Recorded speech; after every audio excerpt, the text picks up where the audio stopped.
Баршаңызға сәлем. Бүгін біз бисквитный мох дайындаймыз. Бізге ең алдымен жұмыртқа қажет. Жұмыртқамызды жарып аламыз. Және де үстінен қантымызды салып, жақсылап миксерлейтін боламыз.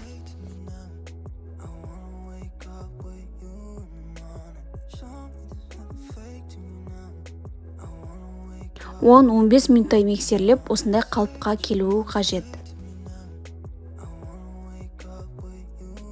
Миксерлеп болғаннан кейін балымызды саламыз. Және үстіне жасыл красителімізді қосамыз. Лопатканың көмегімен астын үстіне араластыруымыз қажет.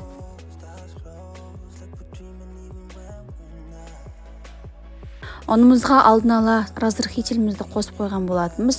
Лопатканың көмегімен осылай асты үстіне араластыруымыз қажет. Осындай масса болуы керек.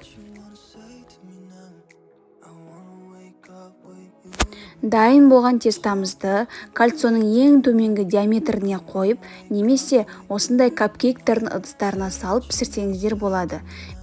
Мен кальцоның ең төменгі диаметріне қойып құятын боламын. Кальцоға пісіретін болсаңыздар, міндетті түрде астына фольга төсеулеріңіз қажет.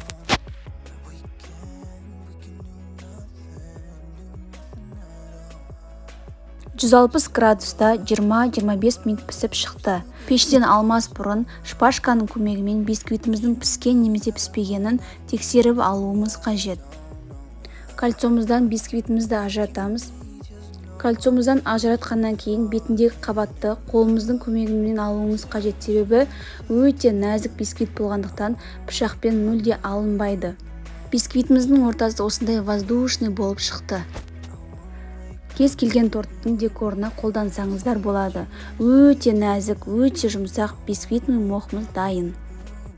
Каналыма тіркеліп, лайк басып, комментарий жазуды ұмытпаңыздар. Сіздермен болған қымбат.